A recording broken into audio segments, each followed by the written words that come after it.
देखिए, बात उसने बिल्कुल सही कही थी, और अगर मैं सही बात कहूं तो उसने जितनी कहनी चाहिए थी उतनी वो कह भी नहीं पाया। जहां तक मैंने सुना है, गाना 2 कड़ी का गाना है, और केवल ये शब्द कि आया देश विक्रेता, एक आध बात और कही है, इसके अलावा कोई बात उसमें कही नहीं है। लेकिन इस देश में क्या है, विशेषकर बीजेपी के जो लोग हैं, आरएसएस के संघ के जो लोग हैं, और इनके जो अंधभक्त हैं, उनको सच्चाई बर्दाश्त नहीं है। और सच कोई भी बोले, केवल विशाल गाजीपुरी ही नहीं, सपना बौद्ध ही नहीं, कोई भी व्यक्ति इस देश में, कोई भी व्यक्ति सच बोलेगा और सच इस सरकार के खिलाफ जाएगा, बीजेपी के खिलाफ जाएगा, आरएसएस के खिलाफ जाएगा, क्योंकि ये बीजेपी और आरएसएस इस देश को पूरी तरह से बर्बाद और तबाह करने में लगे हुए हैं।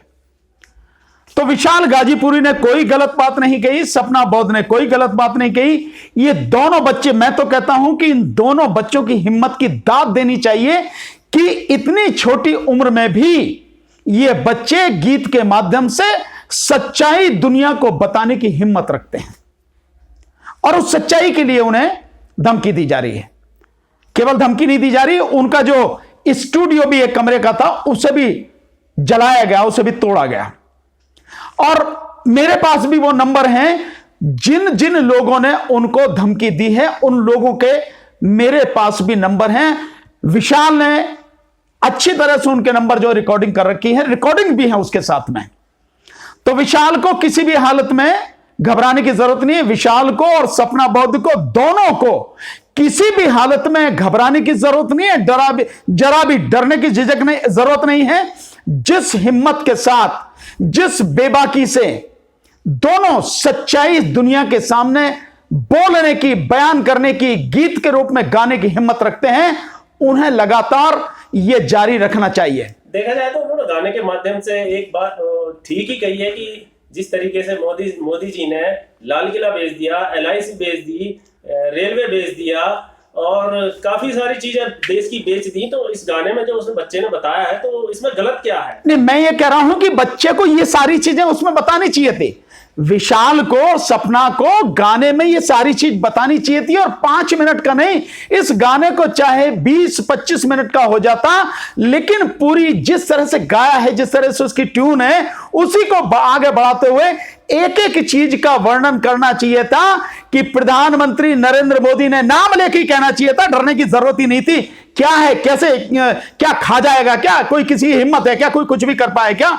डरने की जरा भी जरूरत नहीं। बताना चाहिए था कि रेलवे बेचा है, BSNL बेचने की तैयारी है, MTNL बेचा जा रहा है, जो वो है आपका जो पेट्रोलियम वो कंपनी है, उनको बेचने की बात हो रही है। चाहे इंडियन ऑयल हो, चाहे भारत पेट्रोलियम कंपनी हो, चाहे कॉनकोर हो, उसको बेचने की बात है। जिस तरह से जो हवाई अड्डे बेचे गए हैं, जिस तरह से रेल बेची गई है, जिस तरह से जो बंदरगाह बेचे गए हैं, और जिस तरह से कोयले की खदानें बेची गई हैं, जिस तरह से खनिज संपदा बेची जा रही है, जिस तरह से मोदी जी और उनकी जो कंपनी है, बड़े बड़े उद्योगपति अंबानी और अडानी की चौखट को चूम रहे हैं और सब कुछ उनको बेच रहे हैं, जिस तरह से बैंकों को मर्जीकरण करके और बैंकों को बेचने की तैयारी हो रही है, और यहां तक हो रही है कि जिन लोगों ने बैंकों का दिवाला निकाला है, जिनके ऊपर बैंकों का लाखों करोड़ रुपए का कर्जा है, उन्हीं को बैंकों को बेचने की तैयारी हो रही है।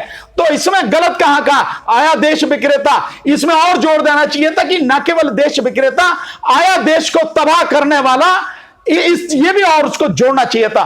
तो उन बच्चों ने बिल्कुल सही कहा है, बच्चों को जरा भी डरने झिझकने की जरूरत नहीं है। सब लोग इस देश में जो भी सच्चाई के साथ हैं, सच बोलने की हिम्मत रखते हैं, वो सब उनके साथ में है। उनके साथ, दोनों बच्चों के साथ में खड़े हैं, हर समय खड़े हैं, जरा भी घबराने की उन्हें जरूरत नहीं है। मैं व्यक्तिगत रूप से भानु प्रताप सिंह और हमारी पार्टी राष्ट्रीय जनहित संघर्ष पार्टी वो भी उनके साथ में है, हमारा संगठन जो मानव सुरक्षा एवं विकास संगठन है वो भी उनके साथ में है, बेब फाउंडेशन ऑफ इंडिया वो भी उनके साथ में है। इसके अलावा जो भी अच्छे साथी हैं वो सारे के सारे उनके साथ में खड़े हैं। और ध्यान रहे उन्हें, यह भी मैं अपनी तरफ से आश्वस्त करता हूं, पूरे देश में वकीलों की पूरी टीम भी उनके साथ में खड़ी है। हमारे वकील साथी पहले भी गए हुए हैं, जिसमें सुजीत सम्राट वगैरह हैं, ऐसे साथी जो खुद वहां गए हैं, और भी कई लोग हैं वो लगातार जो उनके संपर्क में हैं। तो किसी तरह भी घबराने की उन्हें जरूरत नहीं है, किसी तरह भी डरने की जरूरत नहीं है। और बाकायदा इसकी रिपोर्ट जो है उनको FIR करें, और नहीं होती है तो नेशनल ह्यूमन राइट कमीशन में इसकी रिपोर्ट करें कि इस तरह से हमारे साथ में दिक्कत हो रही है। कोई बात होगी तो हम रिपोर्ट लिखवा देंगे, हम करवा देंगे वहां जाके। किसी तरह से चिंता करने की, घबराने की जरा भी उन्हें जरूरत नहीं है। पूरा समाज, सब लोग तुम्हारे साथ में खड़े हैं। दोनों बच्चे मेरी तुमको सिर्फ इतना ही कहना है, पूरी मजबूती के साथ में, पूरी हिम्मत और पूरी ताकत के साथ में, बिना किसी डर और बिना किसी झिझक के अपने मिशन पर लगे रहो। तुम जो काम कर रहे हो वो बहुत बड़ा काम है, बहुत ही महत्वपूर्ण काम है इस देश को जगाने का और इस समाज को जगाने का, और इस बेईमान और भ्रष्ट सरकार और भ्रष्ट प्रधानमंत्री के खिलाफ आवाज उठाने का काम। यह बहुत बड़ी बात है। मेरी शुभकामनाएं तुम्हारे साथ में है, मेरा साथ हर तरह से तुम्हारे साथ में है।